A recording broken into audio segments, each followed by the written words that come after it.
Hello friends, welcome back my channel RS Education Power. Today I will teach you must have modal. दोस्तों आज मैं आपको must have modal के बारे में पढ़ाने जा रहा हूं। दोस्तों पहले हम जानते हैं कि must have का मतलब क्या होता है। must have का मतलब चाहिए ही था या जरूर चाहिए था। अगर वाक्य के अंत में चाहिए ही था या जरूर चाहिए था शब्द आता है तो वहां पर हम मस्ट हैव का यूज करते हैं। दोस्तों मस्ट हैव को हम अलग अलग कंडीशन में यूज करते हैं। पहला कंडीशन जब पास्ट में हमें स्ट्रांग ऑब्लिगेशन मतलब प्रबल कर्तव्य के बारे में बताया जाए तो वहां पर हम मस्ट हैव का यूज करते हैं। दूसरा कंडीशन जब हमें पास्ट में स्ट्रांग एडवाइस मतलब प्रबल सलाह दिया जाए तो वहां पर हम मस्ट हैव का यूज करते हैं। तीसरा कंडीशन जब हमें पास्ट में प्रोहिबिशन मतलब मनाही किया जाए तो वहां पर हम मस्ट हैव का यूज करते हैं। मस्ट हैव के साथ हमेशा हम वर्ब का थर्ड फॉर्म लगाते हैं। तो आइए अब एग्जांपल और स्ट्रक्चर के थ्रू हम मस्ट हैव का यूज सीखते हैं। यहाँ पे देखते हैं मस्ट हैव मोडाल मतलब चाहिए ही था। जब वाक्य के अंत में चाहिए ही था या जरूर चाहिए था शब्द आता है तो वहां पर हम मस्ट हैव का यूज करते हैं। स्ट्रक्चर देखते हैं, सब्जेक्ट मस्ट हैव, वर्ब का थर्ड फॉर्म ऑब्जेक्ट। तो फॉर एग्जांपल देखते हैं, तुम्हें वहां बिल्कुल जाना चाहिए था। यहां पर पास्ट में स्ट्रांग एडवाइस दिया जा रहा है कि तुम्हें वहां बिल्कुल जाना चाहिए था तो यहां पर हम मस्ट हैव का यूज करते हैं। तुम्हें की अंग्रेजी हो जाएगा यू।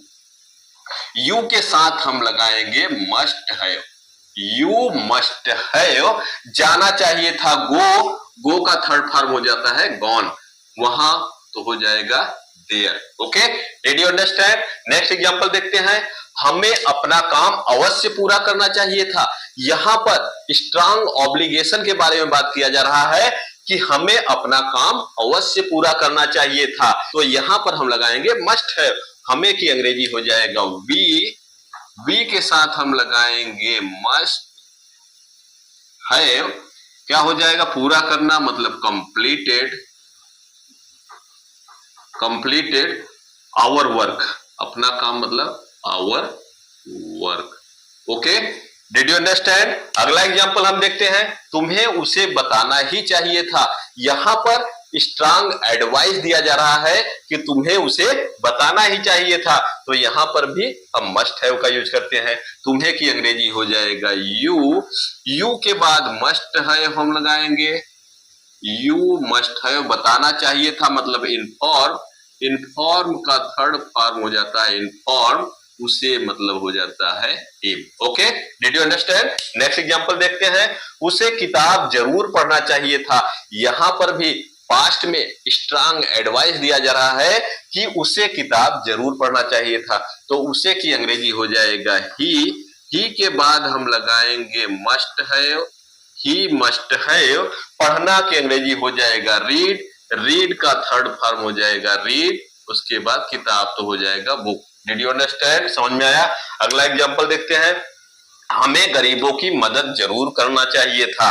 तो यहां पर स्ट्रांग ऑब्लिगेशन मतलब पास्ट में स्ट्रांग ऑब्लिगेशन के बारे में बात किया जा रहा है, प्रबल कर्तव्य के बारे में बात किया जा रहा है तो हमें आया है। हमें की अंग्रेजी हो जाएगा वी। वी के बाद हम लगाएंगे must have. We must have. क्या करना चाहिए? मदद करना चाहिए था तो हो जाएगा हेल्प। हेल्प का थर्ड फॉर्म होता है हेल्प, किसका? गरीबों की। Help the poor. Okay, did you understand? अगला एग्जांपल देखते हैं, तुम्हें यहां बिल्कुल नहीं आना चाहिए था। यहां पर पास्ट में प्रोहिबिशन मतलब मनाही किया जा रहा है तो यहां पर हम मस्ट हैव का यूज करेंगे। तुम्हें की अंग्रेजी हो जाएगा यू। यू के बाद हम लगाएंगे must not have. Must not have. आना चाहिए, आने की अंग्रेजी हो जाएगा कम। कम का थर्ड फॉर्म होता है कम, यहां here. Okay, did you understand? समझ में आया? मैं आशा करता हूं कि मस्ट हैव आपको अच्छी तरह से समझ में आ गया होगा। अगर वीडियो पसंद आए तो लाइक, सब्सक्राइब एंड शेयर जरूर करना। जय हिंद।